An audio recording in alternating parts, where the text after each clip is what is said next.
នឹកក្នុងគ្រួសារនឹងបានឲ្យហូបក្រោយtôi nhưngទឹកភ្នែកទីអី បងប្អូនបាទគាត់សក់ទឹកភ្នែក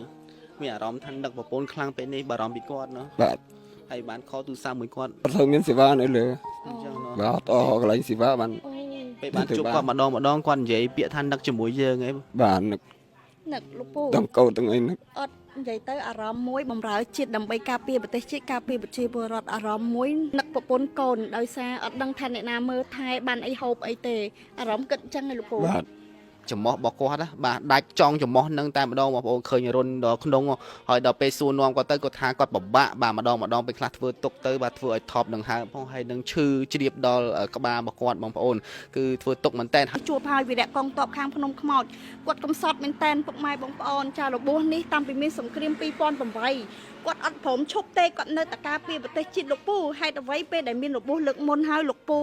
នៅតែតស៊ូដើម្បីការពារប្រទេសជាតិមូលហេតុអីលោកពូ ដោយសារប្រទេសជាតិប្រទេសខ្មែរយើងត្រូវការពារចឹងហើយខ្ញុំចិត្តប្រឹង ប្រឹង អត់ឲ្យចោលឆ្លៀនពៀនអីមកបានទេ ថ្ងៃដែលសង្គ្រាម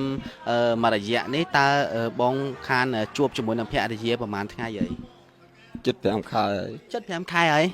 អូជឿមែនថាកូនអីក៏អាចដែរបានជួបមុខដែរ តែទេ គ្រប់នឹងជំរាបសួរទៅកាន់ប្រិមិត្តរបស់គឹមស្រុនយូក៏ដូចជា page Line Alin ថ្ងៃនេះខ្ញុំបាទគឹមស្រុននិងអ្នកនាង Line Alin កំពុងតែជួបជាមួយនឹងវីរៈកងទ័ពជួរមុខមួយរូបបាទបងប្អូនហើយអាណិតមែនតើបងប្អូនមើលចំោះគាត់ហើយបងប្អូនបាទគឺថាដាច់ចង់ចំោះតែម្ដងបងប្អូនមិនមែននេះណាគឺពិតមែនណាបងប្អូនឃើញទេបាទហើយគាត់ធ្វើទុកម្ដងគឺពិបាកគឺថាបាទឈឺដល់ក្បាលណាបងប្អូនអរគ្នាបាទជិបស៊ូ បាទជំរាបសួរ បងមានឈ្មោះដែរ ឈ្មោះហេងហ៊ុនបាទ ហេងហ៊ុនមានអាយុប៉ុន្មានទេបង អាយុ47បាទហើយ 47 បាទ ហើយមានប្រពន្ធមានកូនប៉ុន្មាននេះឯងបង កូនខ្ញុំ3 កូន3ហើយចូលបម្រើកងទ័ពនេះប្រហែលឆ្នាំទេបង តាំងពីផ្ទុះ2008មក ទោះ2008មក បាទ អញ្ចឹងមានន័យថាយើងនៅតែជួមុខនៅលើសមរភូមិនឹងរហូតហ្មង នៅលើស្មោភូមិរហូតដល់ឥឡូវនឹងទៀត លោកពូពេលសួរមិនបានលោកពូញ័រឲ្យអ៊ូអញ្ចឹងលោកពូ រំភើបពេក រំភើប បាទ រំភើបអត់ដែរមានបងប្អូនណាទៅសួរសុខទុក្ខពូឯងហើយឃើញខ្ញុំឲ្យរំភើបពេលខ្ញុំមកជួបមែនលោកពូ បាទ អូ បងប្អូនណាគ្រាន់តែសួរគាត់តិចគាត់ក្តុកក្តួលបាទភ្នែកឡើងក្រហមស្ទើរស្រក់ទឹកភ្នែកព្រោះដោយសារគាត់រំភើបអត់ដែលមានបងប្អូនប្រជាពលរដ្ឋណាដែលបានមកសួរសុខទុក្ខគាត់ក៏ដូចជាដឹងពីទុក្ខលំបាករបស់គាត់ទេតែថ្ងៃនេះខ្ញុំនឹងក្រុមការងារបានមកជួបនឹងសួរសុខទុក្ខគាត់ផ្ទាល់តែម្ដងបាទហើយបងប្អូនឃើញជាក់ស្ដែងបាទបងប្អូនខ្ញុំខប់ឃើញតែក្នុងរូបថតដែលគាត់បានផ្ញើមកអញ្ចឹងឃើញរូបភាពដែលចំោះរបស់គាត់ណាបាទដាច់ចង់ចំោះនឹងតែម្ដងបងប្អូនឃើញរុនដល់ក្នុងហើយដល់ពេលសួរនាំគាត់ទៅគាត់ថាគាត់ពិបាកបាទម្ដងពេលខ្លះធ្វើទុកទៅបាទធ្វើឲ្យថប់នឹងហើមផងហើយនឹងឈឺជ្រាបដល់ក្បាលរបស់គាត់បងប្អូនគឺធ្វើទុកមែនតើហើយសូមបញ្ជាក់ផងដែរតាមដែលសួរគាត់បញ្ជាក់មិញហ្នឹងគាត់បានប្រាប់ថាចំោះរបស់គាត់ហ្នឹងកាលពីឆ្នាំ2008ការផ្ទុះសង្គ្រាមជាមួយនឹងខាងសៀមលើកមុនហ្នឹងប៉ុន្តែចំោះនេះគឺបញ្ជាក់ថាដោយសារតែគាត់ល្អធ្លាក់ពីលើភ្នំមកបុកចំថ្មបងប្អូនហើយជាប់ខាងក្នុងបាទរយៈពេលយូរដែរហើយក៏អត់បានដឹងអត់បានចាប់អារម្មណ៍ស្រាប់តែបាទម្ដងធ្វើទុកម្ដងតិចដល់ពេលទៅសួរនាំពេទ្យទៅបាទស្រាប់តែវាលួយខាងក្នុងបានធ្វើការវះកាត់ឥឡូវដាច់ខ្ទង់ចង់ចំោះបាត់ទៅហើយបងប្អូន បាទ លោកពូរំភើបនិយាយពីរំភើបយ៉ាងម៉េចដែរលោកពូពេលនេះខ្ញុំមកឈឺ ខ្ញុំនិយាយអត់ចេញ វាអត់ចាញ់ទេលោកពូមានបងប្អូនជួយលោកពូខ្លះនៅលោកពូ វាបានដេញទួចអត់បានច្រើនបាទ អត់បានច្រើនទេបានតិចតួច បាទ លោកពូឈរជើងនៅខាងណាដែរលោកពូ នៅលើភ្នំខ្មោច ជួរមុខគេ ជួរមុខគេហ្មង បាទ មើលឃើញពួកអាស៊ាននឹងតមក ឃើញគ្នា ឃើញគ្នា បាទ អូ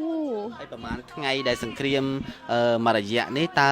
បងខានជួបជាមួយនឹងភរិយាប្រហែលថ្ងៃហើយ 75ខែហើយ 75ខែហើយ បាទ អូជឿមែនថាកូនអីក៏អាចដែរបានជួបមុខដែរ តែទេ អត់ដែរទេ បាទហើយអារម្មណ៍នឹងនឹកយ៉ាងណាដែរទេបង នឹកក្នុងគ្រួសារនឹងបានឲ្យហូបក្រោយ tôi nhưngទឹកភ្នែកទីអី បងប្អូនបាទគាត់សក់ទឹកភ្នែកមានអារម្មណ៍ថានឹកប្រពន្ធខ្លាំងពេលនេះបារម្ភពីគាត់ណោះ បាទ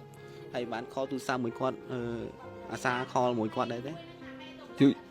អត់ត្រូវមានសេវានៅលើ អញ្ចឹងណោះ បាទអត់អស់កន្លែងសេវាបាន អូ ពេលបានជួបគាត់ម្ដងគាត់និយាយពាក្យថានឹកជាមួយយើងឯង បាទនឹក នឹកលោកពូ ទាំងកូនទាំងអីនឹក អត់និយាយទៅអារម្មណ៍មួយបំរើជាតិដើម្បីការពារប្រទេសជាតិការពារប្រជាពលរដ្ឋអារម្មណ៍មួយ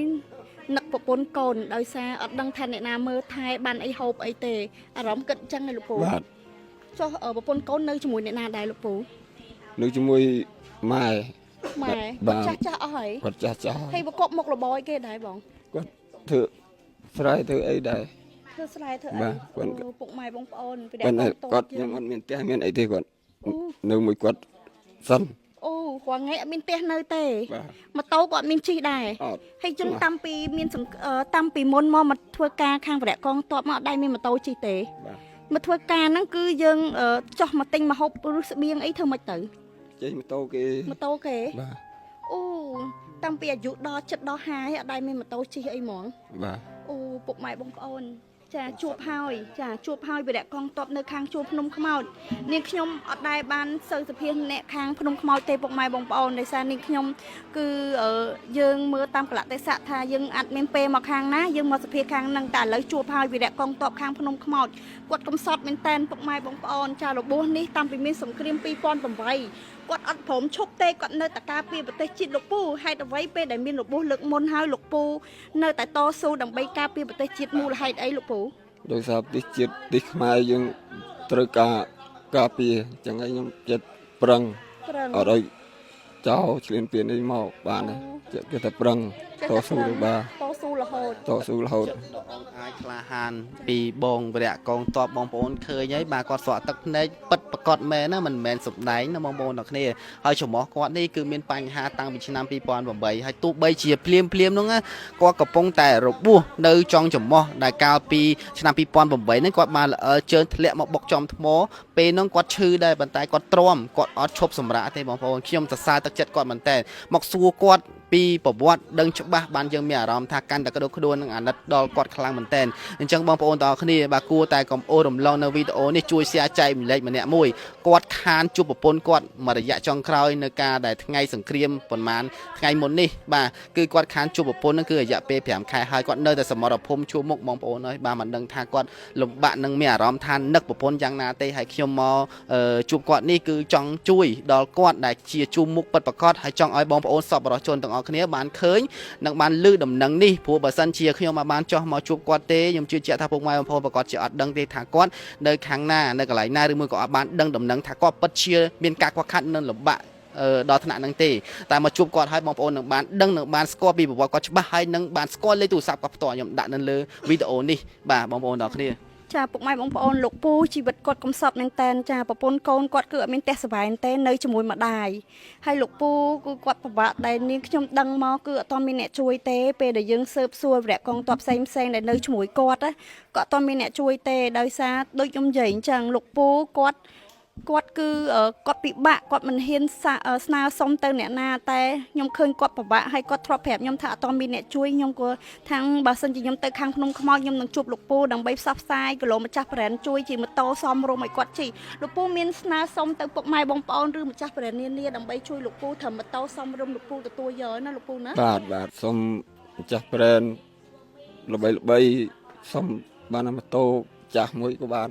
ចា បាច់ថ្មីក៏បាន ចា បាទ ចាពុកម៉ែបងប្អូនគាត់សុំតែម៉ូតូគាត់មកល្មមសម្រាប់គាត់ជិះត្រឹម3 400ឬ5 600ក៏បានដែរដោយសារលោកពូបបាក់ធ្វើដំណើរគាត់ថាតាំងពីអាយុ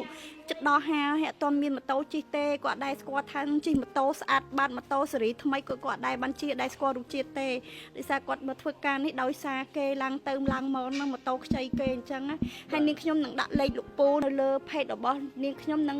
បងប្រុសគឹមសុនដើម្បីពុកម៉ែបងប្អូនឃើញវីដេអូនេះហើយជួយ share ដើម្បីសប្បុរសធម៌គាត់ឃើញចឹងទៅឬចង់ជួយលោកពូនាងខ្ញុំនឹងដាក់លេខគាត់ដើម្បីពុកម៉ែបងប្អូនវេលុយចាមិនថាច្រើនឬក្តីទេអត្តវេទៅជួបលោកពូបានតំណែងតំណងទៅលោកពូបានព្រោះដោយសារលោកពូអត់ต้องមានអ្នកជួយទេ ការលើកទឹកចិត្តដល់គាត់ផងដែរដោយសារតែគាត់ខំប្រឹងប្រែងក្នុងការការពារទឹកដីសម្រាប់បងប្អូនទាំងអស់គ្នាក៏ដូចជាសម្រាប់ប្រទេសជាតិយើងមានសុខសន្តិភាពនេះបាទខ្ញុំពិតជាស្រឡាញ់និងរំភើបមែនទែនដែលនឹកស្មានមកដល់ថាបាទលោកពូគាត់លះបង់ច្រើនដល់ថ្នាក់នេះបងប្អូនមិនថាពេលនេះគាត់កំពុងតែមានរបួសឬមកក៏មានស្នាមនៅលើច្រមុះដែលពេលខ្លះទៅដោយសារតែគាត់ក្នុងការការពារទឹកដីប៉ុន្តែយ៉ាងណាគាត់អត់បោះបង់នឹងការការពារទឹកដីទេនៅតែតាំងចិត្តដល់អង្គអាចក្លាហានមិនខ្លាចខ្មាំងសត្រូវសៀមទេនេះគឺជាទឹកចិត្តមួយបាទអញ្ចឹងខ្ញុំសូមអរគុណមែនទែន